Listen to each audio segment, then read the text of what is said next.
എനിക്ക് communist party seat offer ചെയ്തിട്ടുണ്ട്. പല രീതിയിലുള്ള ഭീഷണികൾ കോൺഗ്രസിന്റെ അകത്ത് നിന്ന് തന്നെ ഉണ്ടായിട്ടുണ്ടാവില്ല. കോൺഗ്രസിന്റെ അകത്തു നിന്ന് മാത്രമാണ് എനിക്ക് ഭീഷണി ഉണ്ടായിട്ടുള്ളത്. ബാക്കിയുള്ള ഒരുപാട് നേതാക്കന്മാർ മൗനമായി നിന്നവരുണ്ട്, ഇതിനെക്കുറിച്ച് പറയാതെ നിന്നവരുണ്ട്. സ്ത്രീകളായിട്ടുള്ള ആളുകൾ ഇതിനെക്കുറിച്ച് പ്രതികരിക്കാതെ നിന്ന ആളുകളുണ്ട്. എൻ്റെ പേര് കേട്ടപ്പം തുടങ്ങിയിട്ട് ഈ ചാനലുകാരെന്നെ വിളിച്ചുകൊണ്ടിരിക്കുക. ഞാൻ ഡ്രൈവ് ചെയ്യുമ്പോൾ ആ സമയം വരെ എന്നെ എല്ലാ ചാനലുകാരും അത്യാവശ്യം നന്നായി ബുദ്ധിമുട്ടിച്ചിട്ടുണ്ട്.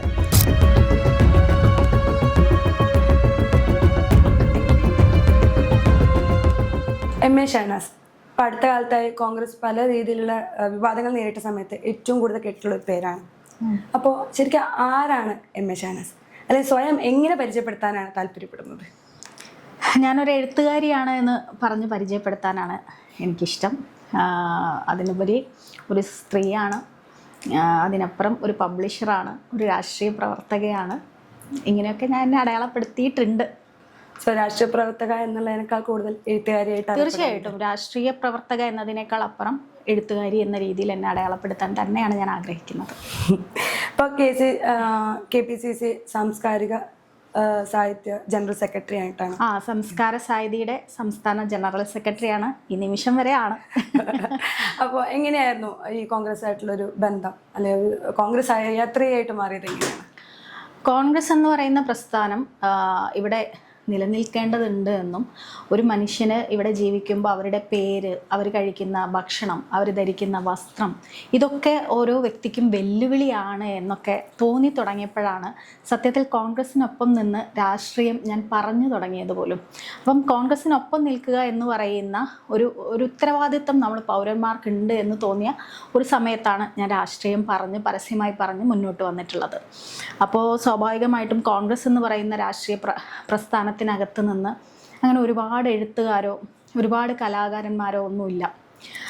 അങ്ങനെ ഉള്ളിടത്ത് നമ്മൾ നിൽക്കുമ്പോൾ പലപ്പോഴും എഴുത്തും, ഞാനൊരു പബ്ലിഷിംഗ് ഹൗസും ഉള്ള ഒരാളായതുകൊണ്ട് അത്തരത്തിലുള്ള വെല്ലുവിളികൾ ഒരുപാട് ഉണ്ടാവുമെന്ന് അറിഞ്ഞിട്ടും നമ്മളൊക്കെ നിൽക്കേണ്ടതുണ്ട് ഒരു ദേശീയ പ്രസ്ഥാനത്തിൻ്റെ കൂടെ എന്നുള്ളത് കൊണ്ട് തന്നെയാണ് കോൺഗ്രസിൻ്റെ ഭാഗമായിട്ട് നിൽക്കുകയും പറയുകയും എഴുതുകയും ഒക്കെ ചെയ്തത്. ഈ ഫാമിലിപരമായിട്ടുള്ള രാഷ്ട്രീയം കോൺഗ്രസ് തന്നെയാണോ? എൻ്റെ ഫാമിലിയിൽ സഖാക്കന്മാരായിട്ടുള്ള ആളുകളുണ്ട്. എൻ്റെ ഹസ്ബൻഡിൻ്റെ ഫാമിലിയിലുള്ള എല്ലാവരും കോൺഗ്രസ്സുകാരാണ്. ഇപ്പോൾ രാഹുൽ മാങ്കൂട്ടത്തിൻ്റെ ഇഷ്യൂ ഉണ്ടായിരുന്നല്ലോ, അപ്പോൾ പല രീതിയിലുള്ള കമന്റ്സ് വന്നിട്ടുണ്ടായിരുന്നു. അതായത് സീറ്റ് ലഭിക്കാത്തത് കൊണ്ടാണ്, അതുപോലെ തന്നെ മീഡിയ ശ്രദ്ധയ്ക്ക് വേണ്ടിയിട്ട്, അല്ലെങ്കിൽ അങ്ങനെയുള്ള ഒരു സമയത്ത് വന്നിട്ട് അങ്ങനെയുള്ള പ്രതികരണം നടത്തില്ല, അങ്ങനെ തുടങ്ങിയിട്ടുള്ള പല കമന്റ്സും ഉണ്ടായിരുന്നു. അതിനോടൊക്കെ എന്താണ് അതിനെ കുറിച്ചൊക്കെ പറയാനുള്ളത്? എന്നെ അറിയുന്ന ആളുകൾക്ക് അറിയാൻ പറ്റും, ഞാനൊരു സ്ഥാനാർത്ഥിയാവാൻ മോഹിച്ച് നിൽക്കുന്ന ആളുകൾ അത്തരത്തിലുള്ള രാഷ്ട്രീയ പ്രവർത്തനമാണ് നടത്തുക. പിന്നെ രാഹുൽ മാങ്കൂട്ടം എന്ന് പറയുന്ന വ്യക്തിയും അദ്ദേഹത്തിൻ്റെ, ഞാൻ പറഞ്ഞിട്ടുള്ള ഷാഫി പറമ്പിൽ എന്ന് പറയുന്ന വ്യക്തിയെക്കുറിച്ചും ഞാൻ ചെറിയ പരാമർശം നടത്തിയിരുന്നു. അപ്പോൾ ഇവർ രണ്ടു പേരും കോൺഗ്രസ്സിൽ ഏറ്റവും എന്താ പറയുക ഉന്നത രീതിയിൽ മുന്നോട്ട് പോകുന്ന ആളുകളാണ്. അത്തരത്തിലുള്ള ആളുകളെ വിമർശിച്ചിട്ട് മുന്നോട്ട് വന്നാൽ കോൺഗ്രസിനകത്ത് ഞാൻ ഒന്നും ആവില്ല എന്ന തിരിച്ചറിവുള്ള ഒരാളാണ് ഞാൻ. എനിക്ക് വേണമെങ്കിൽ എന്തെങ്കിലും ആവണമെങ്കിൽ എൻ്റെ മനസ്സാക്ഷിയെ വഞ്ചിച്ച് ഇവരെ സപ്പോർട്ട് ചെയ്ത് ഒന്നെങ്കിൽ പറയാം, ഇവരെ സപ്പോർട്ട് ചെയ്ത് സംസാരിക്കാം, അതല്ലെങ്കിൽ എനിക്ക് മിണ്ടാതിരിക്കാം. അത് രണ്ടും ഞാൻ ചെയ്തിട്ടില്ല.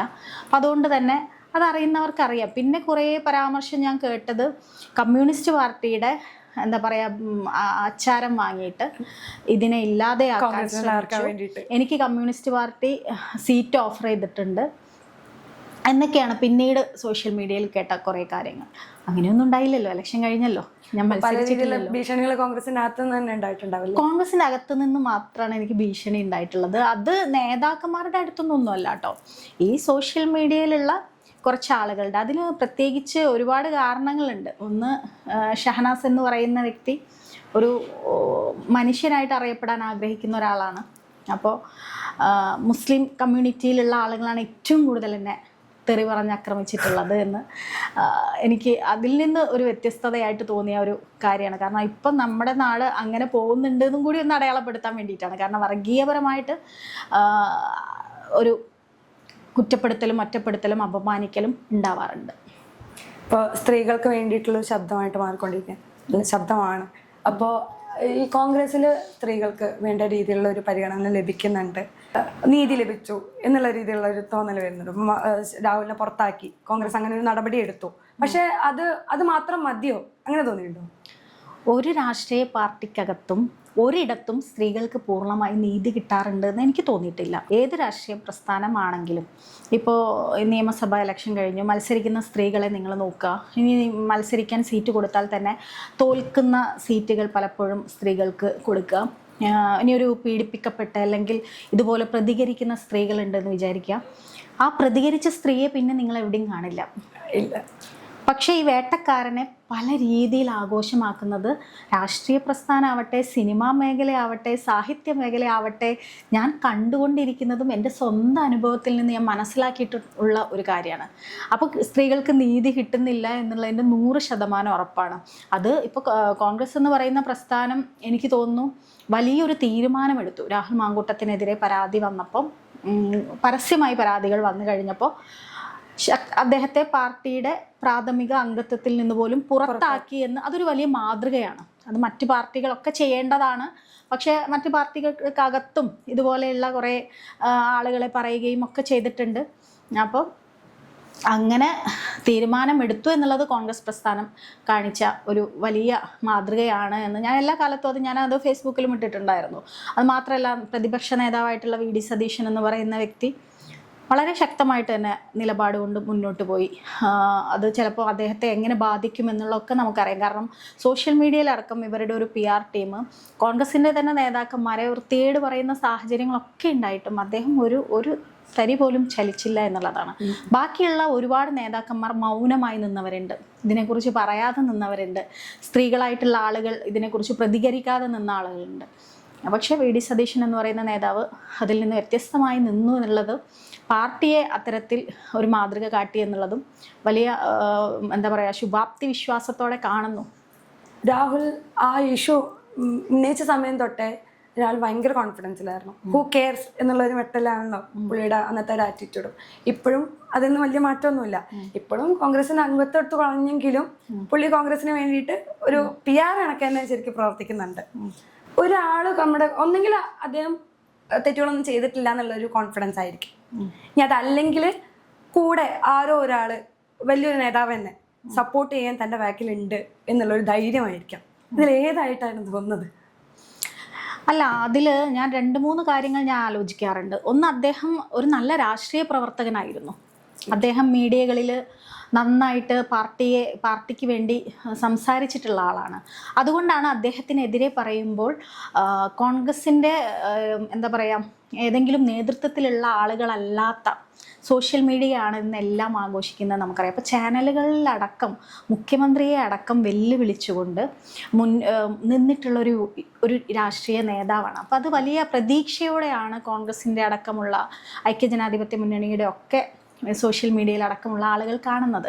അപ്പം അദ്ദേഹം ഒരു തെറ്റ് ചെയ്തു എന്നുള്ളത് മനസ്സിലാക്കാൻ, അംഗീകരിക്കാൻ പൊതുജനത്തിന് വലിയ ബുദ്ധിമുട്ടുണ്ട് എന്ന് എനിക്ക് തോന്നിയിട്ടുണ്ട്. ഒന്നാമത്തെ കാര്യം. രണ്ടാമത്തെ കാര്യം, ഇവരൊക്കെ പറയുന്ന ഒരു കാര്യം എന്ന് പറയുന്നത്, ഈ കല്യാണം കഴിഞ്ഞ സ്ത്രീകൾ എന്തിനാണ് അവൻ്റെ പിന്നാലെ പോയത്, എന്തിനാണ് അവന് സമ്മാനം വാങ്ങിക്കൊടുത്തത്, എന്തിനാണ് ഇത്തരത്തിലുള്ള ഒരു അബോർഷന് അവരും കൂടി ഇപ്പം എല്ലാം കഴിഞ്ഞിട്ട് അവനെ കുറ്റം പറയുകയാണെന്ന് പറയുന്ന ഈ സമൂഹം ആലോചിക്കേണ്ടത്, രാഹുൽ മാങ്കൂട്ടം എന്ന് പറയുന്നത് ഒരു സാധാരണ വ്യക്തിയല്ല. ജനങ്ങളാൽ തിരഞ്ഞെടുത്ത ഒരു ജനപ്രതിനിധിയാണ്. ആ വ്യത്യാസമുണ്ട്. ആ വ്യത്യാസത്തിൽ കല്യാണം കഴിഞ്ഞവരാവട്ടെ കല്യാണം കഴിയാത്തവരാവട്ടെ രാഷ്ട്രീയ ജീവിതത്തിൽ ഒരു നീതി കാണിക്കേണ്ടതുണ്ട്. ഇപ്പോൾ ഒരു വ്യക്തി ഒരാളുമായിട്ട് റിലേഷൻഷിപ്പിലാവുന്നത് അതൊന്നും ഇവിടെ പുതുമയുള്ള കാര്യമൊന്നുമല്ല. എല്ലായിടങ്ങളിലും റിലേഷൻഷിപ്പ് ഉണ്ടാകുന്നു. എല്ലാ തരത്തിലുമുള്ള ബന്ധങ്ങളൊക്കെ ഇന്ന് സമൂഹത്തിലുണ്ട്. പക്ഷെ എവിടെയാണ് അവിടെ പ്രശ്നം വരിക? ഒരാൾക്ക് ബുദ്ധിമുട്ടുണ്ടായി, ആ വ്യക്തിയെ പീഡിപ്പിച്ചു അല്ലെങ്കിൽ ആ വ്യക്തിക്ക് ബുദ്ധിമുട്ടുണ്ടാക്കിയെന്ന് ആ വ്യക്തി തുറന്നു പറയുമ്പോഴാണ് നമ്മൾ ആ സ്ത്രീക്കൊപ്പം നിൽക്കുന്നത്. അത് അവർ തമ്മിൽ റിലേഷൻഷിപ്പ് ഉണ്ടായിട്ടുണ്ട്. അത് നമ്മൾ അറിഞ്ഞിട്ടല്ല അവർ റിലേഷൻഷിപ്പ് ഉണ്ടാക്കിയത്. പക്ഷെ ഒരു സ്ത്രീ അവർക്ക് ഇത്ര പ്രശ്നങ്ങൾ ഉണ്ടായി, എനിക്ക് ഇത്തരം ബുദ്ധിമുട്ടുകൾ ഉണ്ടായി എന്ന് വന്ന് പറയുമ്പോൾ നമ്മൾ അതിനൊപ്പം നിൽക്കേണ്ടതുണ്ട് എന്ന് വിശ്വസിക്കുന്ന ഒരാളാണ് ഞാൻ. അല്ലാതെ ഇപ്പം ഞാൻ എനിക്ക് കുറേ ബന്ധങ്ങളുണ്ട് എന്നൊക്കെ ആരെങ്കിലും പറഞ്ഞു, ആ അതൊന്നും നമ്മളെ വിഷയമല്ല. അവർക്ക് ബന്ധം ഉണ്ടാവുക അതൊക്കെ അവരുടേതായ വിഷയങ്ങളാണ്. പക്ഷെ ഒരു സ്ത്രീ വന്ന് പറയാണ് ഞാൻ ബുദ്ധിമുട്ടി, എന്നെ നിർബന്ധമായി അബോർഷൻ ചെയ്യിപ്പിച്ചു. പിന്നെ ഒരുപാട് വോയിസ് ക്ലിപ്പുകൾ അദ്ദേഹത്തിൻ്റെതായിട്ട് അദ്ദേഹം ഇതുവരെ നിഷേധിച്ചിട്ടില്ല, അത് അദ്ദേഹത്തിൻ്റെ അല്ലാന്ന് പറഞ്ഞിട്ടില്ല. പിന്നെ അതൊരു AI ക്രിയേഷൻ അല്ലാന്ന് ബുദ്ധിയുള്ളവർക്ക് മനസ്സിലാകും. ഒരു സ്ത്രീയോട് ഒരു MLA ചോദിക്കുകയാണ് നിന്നെ കൊല്ലാൻ എനിക്ക് എത്ര സമയം വേണമെന്ന് ചോദിക്കുന്ന അതൊക്കെ വലിയ തെറ്റാണ്. അതൊക്കെ ഇപ്പോൾ കോടതിയിൽ നിൽക്കുന്നുണ്ട്. അത് കോടതി വഴി മുന്നോട്ട് പോകട്ടെ. പിന്നെ അദ്ദേഹത്തിൻ്റെ രാഷ്ട്രീയ ജീവിതം, അദ്ദേഹം ഈ തെറ്റ് ചെയ്തതുകൊണ്ട് രാഷ്ട്രീയ ജീവിതം എന്താ പറയുക ഇല്ലാതെയാവുന്നോ, ഇല്ലാതെയാക്കാൻ പറ്റുമെന്നോ എനിക്ക് തോന്നിയിട്ടില്ല. അദ്ദേഹം തിരിച്ച് കോൺഗ്രസിനകത്ത് വരുമെന്ന് തോന്നിയിട്ടുള്ള ആൾ തന്നെയാണ് ഞാൻ. അങ്ങനെയാണ് നമ്മുടെയൊക്കെ കഴിഞ്ഞ കാലങ്ങളിലുള്ള എല്ലാ ഇത്തരത്തിലുള്ള കുറ്റങ്ങൾ ചെയ്തിട്ടുള്ള ആളുകളെ നമ്മൾ കണ്ടിട്ടുള്ളത്. അവർ തിരിച്ച് രാഷ്ട്രീയത്തിൽ വരും, ആ വിശ്വാസം ഈ വ്യക്തിക്കും ഉണ്ട്. അങ്ങനെ ഇപ്പോൾ രാഹുൽ മാങ്കൂട്ടം തിരിച്ച് രാഷ്ട്രീയത്തിലേക്ക് വരുവാണെങ്കിൽ ഇങ്ങനെയൊക്കെ പ്രതികരിക്കാം. അദ്ദേഹം ചെയ്തിട്ടുള്ള കാര്യങ്ങളെ എന്നും ആ രീതിയിൽ തന്നെ കണ്ടുകൊണ്ട് പ്രതികരിക്കുന്ന ഒരാളാണ് ഞാൻ. അതിലൊരു കാലത്തും മാറ്റമില്ല. അതിലൊരു കാലത്തും മാറ്റം പറഞ്ഞിട്ടുണ്ടല്ലോ, ഇത്തരത്തിലുള്ള ഒരു വ്യക്തികളുമായിട്ട് താൻ എവിടെയും വേദി പങ്കിടുകയോ മറ്റു കാര്യങ്ങളോ ഇല്ല, പങ്കിടില്ല. അപ്പോ ഒന്നിച്ച് പ്രവർത്തിക്കേണ്ടി വരുന്ന സാഹചര്യം വന്നാലോ? ഞാൻ അങ്ങനെ എന്താ പറയാ ഒരു മുഴുവൻ രാഷ്ട്രീയ പദവി പ്രവർത്തിക്കുന്ന ഒരു ഇലക്ഷൻ വരുന്ന സമയത്ത് പാർട്ടിക്ക് വേണ്ടിയിട്ട് എല്ലാ സ്ഥാനാർത്ഥികളുടെ ഇടങ്ങളിലും പോയിട്ട് അവിടെ പ്രസംഗിക്കാറുണ്ട്, സംസാരിക്കാറുണ്ട്. ഞാൻ വിശ്വസിക്കുന്ന കോൺഗ്രസ് എന്ന് പറയുന്ന പ്രസ്ഥാനത്തിൻ്റെ ഭാഗമായിട്ടാണ് ഇത്രയും കാലം അതൊക്കെ ചെയ്ത്. പിന്നെ നാട്ടിൽ രാഷ്ട്രീയ പ്രവർത്തനം നടത്തിയിട്ടുണ്ട്. ഇദ്ദേഹം പാർട്ടിയിൽ തിരിച്ചു വന്നാൽ എങ്ങനെ ആയിരിക്കും എന്നുള്ളത് അറിയില്ല. സത്യത്തിൽ അത് തിരിച്ചു വരുമെന്ന വിശ്വാസം എനിക്കുണ്ട്. അദ്ദേഹത്തെ ഇപ്പോഴും സപ്പോർട്ട് ചെയ്യുന്ന നേതാക്കന്മാരുണ്ട്. ഇതൊന്നും തെറ്റല്ല എന്ന് പറയുന്ന നേതാക്കന്മാരുണ്ട്. അതൊരു കോടതിയുടെ വിധിക്ക് പോലും കാത്തു നിൽക്കുമെന്ന് എനിക്ക് തോന്നിയിട്ടില്ല. ഷാഫി പറമ്പലിന്റെ കാര്യം പറഞ്ഞല്ലോ, ഷഹനാസിനെ പറഞ്ഞിട്ടുണ്ട് ഒരു റിട്ടേൺ കംപ്ലൈന്റ് ഇതുവരെ കൊടുത്തിട്ടില്ല, കാരണം പലപ്പോഴും പരാതി പറഞ്ഞപ്പോൾ വേണ്ട രീതിയിലുള്ള നടപടി എടുത്തിട്ടില്ല. അപ്പൊ ഇതുപോലുള്ള ഗുരുതരമായിട്ടുള്ള പ്രശ്നങ്ങൾ ശ്രദ്ധയിൽപ്പെടുത്തിയിട്ടും അതിന് വേണ്ട രീതിയിലുള്ള ഇമ്പോർട്ടൻസ് കൊടുക്കാതെ അല്ലെ അതിന് വേണ്ട രീതിയിലുള്ള നടപടി എടുക്കാത്തത് ഷാഫി പറമ്പിൽ ഒരു നല്ല നേതാവ് അല്ലാത്തത് കൊണ്ടാണ് എന്ന് തോന്നിയിട്ടുണ്ട്. അങ്ങനെയല്ല, ഷാഫി പറമ്പിലിനെ പോലെയുള്ള വ്യക്തികളെയൊക്കെ നമ്മൾ ആരാധിക്കുന്നത് അല്ലെങ്കിൽ ഇവിടെയുള്ള ആളുകൾ യുവ തലമുറ നെഞ്ചിലേറ്റുന്നത് അദ്ദേഹത്തിൻ്റെ നിയമസഭയിലൊക്കെയുള്ള പ്രസംഗങ്ങളൊക്കെ കേട്ടിട്ടാണ്. അദ്ദേഹം സ്ത്രീകൾക്ക് വേണ്ടിയിട്ടൊക്കെ ഒരുപാട് നിയമസഭയിൽ ഘോരഘോരം പ്രസംഗം നടത്തിയിട്ടുള്ള ഒരു വ്യക്തിയാണ്. ഞാൻ കേട്ടിട്ടുണ്ട്, ബഹുമാനം തോന്നിയിട്ടുണ്ട്, ഒരുപാട് ബഹുമാനം തോന്നിയിട്ടുണ്ട്. പക്ഷേ രാഷ്ട്രീയ പ്രവർത്തനമായിട്ട് ഇടപെട്ട് അദ്ദേഹം യൂത്ത് കോൺഗ്രസ് പ്രസിഡൻ്റ് ആകുമ്പോൾ ഞാൻ അതിൻ്റെ ആ യൂത്ത് കോൺഗ്രസിൻ്റെ ലിറ്ററേച്ചർ സ്റ്റേറ്റ് ചെയർപേഴ്സണാണ്. ഒരു സ്ത്രീയെ പ്രവർത്തിക്കാൻ വേണ്ടിയിട്ട്, അല്ലെങ്കിൽ ഞാൻ മാത്രമല്ല അതിലൊരുപാട് സ്ത്രീകളുണ്ട്. അപ്പോൾ അത് പ്രസ്ഥാനത്തിൻ്റെ ഒരു രാഷ്ട്രീയ പാർട്ടിയുടെ ഭാഗമാണോ അറിയില്ല, സ്ത്രീകൾ മുന്നോട്ട് വന്ന് പ്രവർത്തിക്കാൻ വരുന്നതോ മുന്നോട്ട് വന്ന് അവർക്ക് പ്രവർത്തിക്കാനുള്ള സാഹചര്യം ഒരുക്കുന്നതോ ഒന്നും ഞാൻ കണ്ടിട്ടില്ല അദ്ദേഹം നേതൃത്വത്തിൽ ഇരിക്കുന്ന സമയത്ത്. പിന്നെ ഇതേപോലെ റിട്ടേൺ കംപ്ലൈൻറ്റ് കൊടുത്തിട്ടുണ്ട്. ഞാൻ എപ്പോഴും പരാതി പറയുന്ന ഒരാൾ എന്നുള്ളത് കൊണ്ടല്ല, നമ്മൾ ഇടപെടുന്ന സ്ഥലങ്ങളിൽ നമുക്ക് മോശം അനുഭവം ഉണ്ടാകുമ്പോൾ നമുക്ക് പരാതി കൊടുക്കേണ്ടി വരും. പിന്നെ ഒരു പ്രസ്ഥാനത്തിനകത്താകുമ്പോൾ നമുക്കത് പരസ്യമായി പറയാൻ സാധിക്കുകയില്ല. നമ്മൾ ആദ്യം ഇൻറ്റേർണലിയാണ് നമ്മൾ പരാതി കൊടുക്കുക. അപ്പം അത്തരത്തിൽ ഞാൻ എഴുതി കൊടുത്ത പരാതി ഞാൻ കുറച്ച് കഴിഞ്ഞപ്പോൾ ഞാൻ കാണുന്നത് ആ വ്യക്തി യൂത്ത് കോൺഗ്രസിൻ്റെ പിന്നെയും ഉയർന്ന പദവിയിലേക്ക് അദ്ദേഹത്തെ കൊണ്ടുവരികയും എന്നെ പ്രവർത്തിക്കാൻ സമ്മതിക്കാതിരിക്കുകയും ചെയ്യുന്ന സാഹചര്യമാണ് ഞാൻ കണ്ടിട്ടുള്ളത്. രാഹുൽ മാങ്കൂട്ടം എന്ന് പറയുന്ന വ്യക്തി ഇത്രത്തോളം ക്രിമിനലാണെന്നോ, ഇത്രത്തോളം സ്ത്രീകളെ ഉപദ്രവിക്കുമെന്നോ, ഒരു കുഞ്ഞിനെ ഉണ്ടാക്കി അതിനെ ഭ്രൂണഹത്യ ചെയ്യാൻ പ്രേരിപ്പിക്കുമെന്നോ എന്നൊന്നും അറിഞ്ഞിട്ടല്ല അന്ന് ഞാനിത് സംസാരിക്കുന്നത്. അതായത് എല്ലാ സ്ത്രീകളുടെയും, അതായത് മഹിളാ കോൺഗ്രസ്സിലെ അമ്മമാരായിട്ടുള്ള സ്ത്രീകളുടെ എത്രയോ സ്ത്രീകൾ നമ്മളോട് പറഞ്ഞിട്ടുണ്ട്, സംസാരിച്ചിട്ടുണ്ട്.